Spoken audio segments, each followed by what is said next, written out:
We got a coach now. We got a coach. I mean, I want to know why you think that's not Mark Jackson's job. You know what? I still have not come why he can't get a job. I don't understand it. He definitely deserves a job. A-Rod is saying, leave the Yankees, come to the Mets. Yeah, your man A-Rod. Yeah, A-Rod in these comments. Orange and blue, let's go Mets. Yo, your man A-Rod, he trying to solicit us right now. Tell A-Rod, Spike says, you and Miss J-Lo buy the team first. You get first steps first. You and Miss J-Lo buy the team? I'm not leaving my Yankees though, man. I love my brother A-Rod and my sister J-Lo. I'm not leaving my Yankees. I'm not. I grew up 5 blocks from Yankee Stadium. I'm not doing that. I'm not. Why are we so 2 years in a row, man? Every player is on the injured reserve. Goddamn. Yeah, but you know, yeah, A-Rod said we're gonna convert you. Y'all saw A-Rod in this motherfucker, huh? Y'all A-Rod. Let me tell you, hey, yo, Spike, give us a list of names of people you have discovered or you worked with them early in their careers that went on to be giants. All right. Do the Right Thing was Rosie Perez's first film. Martin Lawrence's first film. Jungle Feet was Halle Berry's first film. Clocker was Mekhi Phifer's first film. Oh, Do the Right Thing was also Robin Harris's first film. Sweet Dick Willie. And just a bunch of... Everybody got a Sweet Dick Willie in their hood or their family. You know, your man Dion Cole came on yesterday. I said, yo, Dion, I might be older than you, but you look like everybody's uncle. Like Dion Cole looked like everybody's uncle. So I know Samuel Jackson. Well, that was Sam's first film, but he's been in several, and I've been honored and blessed to be in 4 films with Denzel. Mo Better Blues, Malcolm X, He Game, and Inside Man. And then his son was the star of BlacKkKlansman. You thought you was going to win some shit with Denzel. Fucked around, his son came through, and you want some shit. No, you deserved it, Spike. Thank you. You beyond deserved it. Everybody knows that. But Malcolm X, did you ever see this Netflix documentary of who killed Malcolm X? Yeah. And so when you looked at this and it was so informative, and you look at your movie you made, because I did the first thing I did when I finished that, I went to the Malcolm X movie. Right. And was there details in the movie that you left out? No, I think that, first of all, the movie was based upon the autobiography of Malcolm X as told to Alex Haley. So we went, stuff was in the book. And many, that film came out in 92. So a lot of stuff has been revealed since the movie came out. But I will say this. If people fast forward to the end credits of Malcolm X, we named the assassins. We had the real names of assassins that came from the mosque in New Jersey. In Newark, New Jersey. So when you're looking at the documentary, right?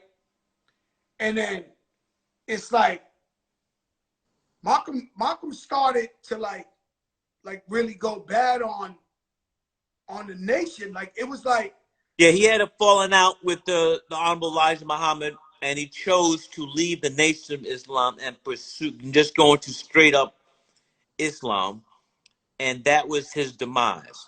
I like to say this though. Malcolm's wife, widow, when I met her, the late great Dr. Betty Shabazz, she told me personally that she felt that Malcolm, her husband, knew he was going to be assassinated, went to the Audubon Ballroom that Sunday afternoon. And that is why I chose to use that double dolly shot. When he was floating. Yeah, When the lady told him, I'm going to pray yeah, for we had you. that great song, one of the great protest songs ever by Sam Cooke.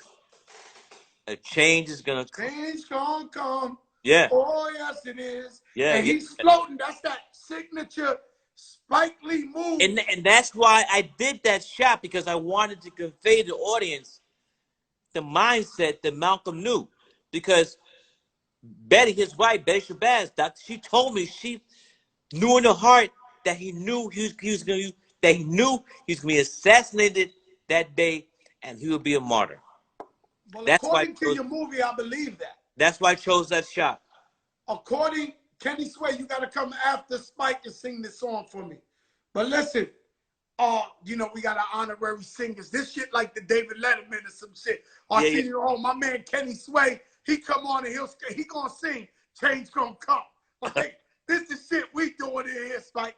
So I go, so he goes, right? So I look at the documentary and I say, how did this one man that worked on a tour bus in DC woke up one day and said, I'm gonna find out who killed Malcolm X. And he went and looked up everything and literally found who killed Malcolm X. But I think that, as I said before, I knew who did it. We had the names of the assassins in the end credits of the film. So it's long been known who the guys were. Big. But here's Joe, let me tell you this though.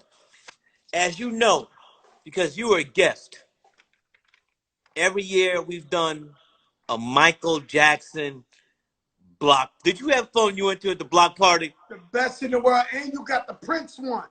Right. Well, this Saturday is Michael Jackson's birthday.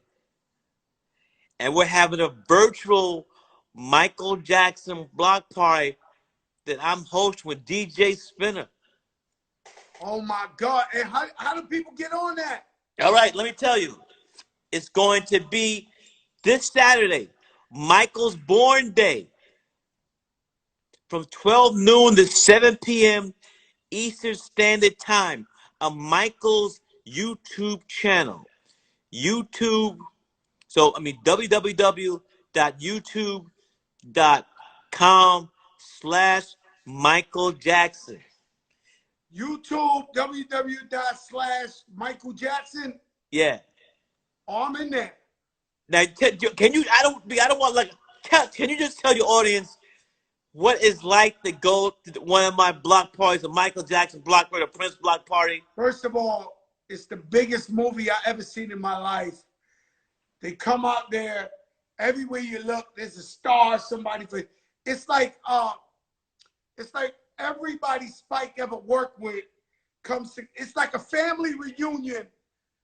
You looking to the side, everybody you ever seen in a Spike Lee movie is in that motherfucker, man. Hey, yo, Spike, let me tell you something. There's always been a rumor in the hood that He Got Game is based on Stephon Marbury. Not true. Not even close. Not even close. The thing that people get tripped on is that I chose Abraham Lincoln as a high school. But the reason I did that is because Abraham Lincoln, for years, was the powerhouse basketball best team in New York. In the public school, PSL. So that's why I chose it. But and I understand that Stephon, felt like that. But me and Stephon are cool. His documentary, they asked to have clips from He Got Game. I let them have it. It's all love. All love. I'm on the documentary. Yo, let me ask you a question, right? Oh, one other thing.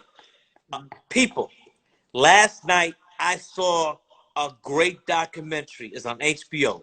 It's called Storm Over Brooklyn, the Yusuf Hawkins story.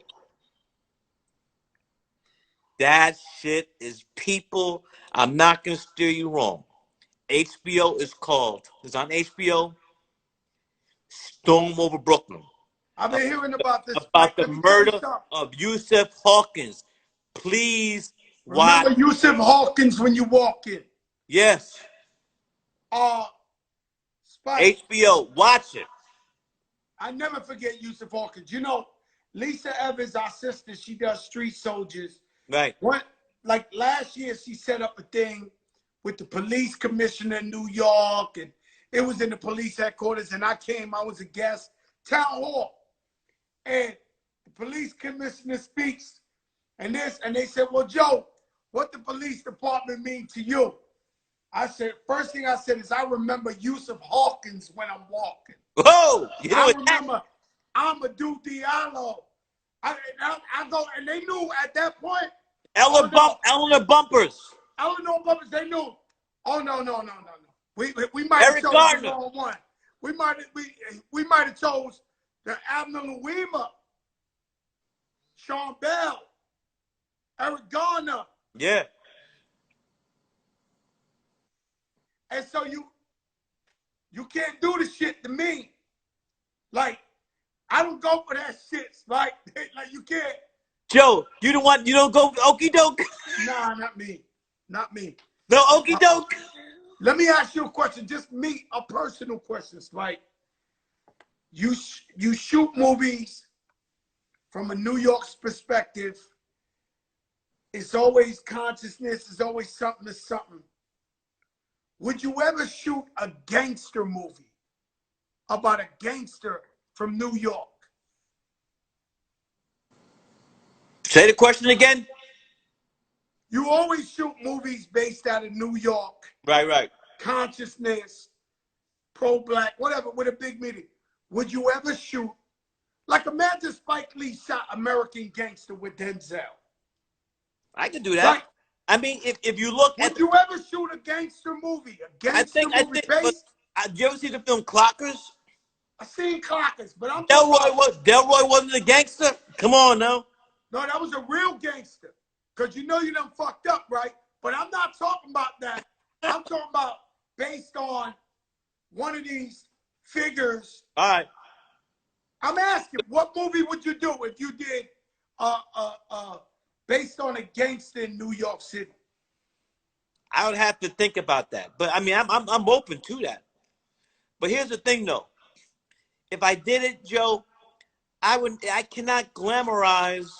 I know, we get it. Glamorize that. We get it. I would but have I know that in the Spike Lee way, you will show the horrors of the heroin. Yeah. You'll show the horrors of babies being pulled from families. Like, that's what I mean. Like, I can do that. Joe, no, we gotta get one. That. But I'm not, I would not be, I cannot live myself if I'm glamorizing a lifestyle that is not progressive who we need to be, especially at this time. But I can tell that story. Mike, that's not what I'm saying. What I'm saying that you do it in your Spike Lee Yeah, way. I'm open to that. I would love to see that. Y'all Spike. Now, everybody, let me tell you a funny story. So Spike, he comes and he says, Joe, so I try out for the She's Gotta Have It. I make it. I went all out. God is great, Spike, because people don't know I know Spike for years, and I've been telling Spike, Spike, save my life. Put me in movies, please. Save my life, Spike. So one day they stick us on the JetBlue flight, the Mint. JFK to LAX. JFK to LAX. Side by side. I'm thinking we sleeping. He's in A. Because whoa. It's a 6 o'clock flight. So we're happy to be sitting each other, but it's like 6 a.m. We're gonna sleep. And then maybe say, we'll say what's up after we wake up when we land LAX. Me and you talked nonstop from takeoff to landing. JFK to LAX. Let me tell you something, Spike. Spike's first question was like this. Look, and it came from the side. He said, Joe, tell me about crack in the 80s in the Bronx. And you had this dead eye looking at me. And I was like, yo, Spike, it wasn't no different in Brooklyn. People were selling their TVs. People were doing it. And we went on for 6 hours straight. Coastal, JFK to LAX, nonstop. And you said, you called me the next day, and you said, no, you called me a couple of days later. You said, Joe, when you coming to LA? I said, why? You said, I got a role for you. When he win, I want you to try out. Flew to LA. No. You were there. You didn't leave New York. No, I left LA. I left LA. You sure? I remember because I was practicing the script on the whole flight back to LA. Oh, okay. My bad. So I went back. Okay. The point is, I went all out, and you just said, yo, Joe, just be you. Don't worry. Do your thing. And I go up in there. I'm a little intimidated, but I tried. Thank God we did great. What I want to Kim talk Coleman about, was the casting director. Who? Kim Coleman. Kim Coleman was looking at Spike like, you full of shit. Get Fat Joe the fuck out of here. She was like, I know lean back, but get this motherfucker out of here. And you was like, Joe, just do your thing. And thank God I did my thing. I got the part. That's not the part I'm talking about. You did it. Spike Lee is so positive, so conscious. When I get to the set, you bring out a couple of ladies and all that. I don't know what the talk was about before I was in there. And he said, Joe, could you tell him how you got the name Joey Crack? So I'm thinking they were selling you Spike. He's a crack dealer, former this, that. Why are you fucking with this guy? Like, so Spike said, can you tell him how you got the name Joey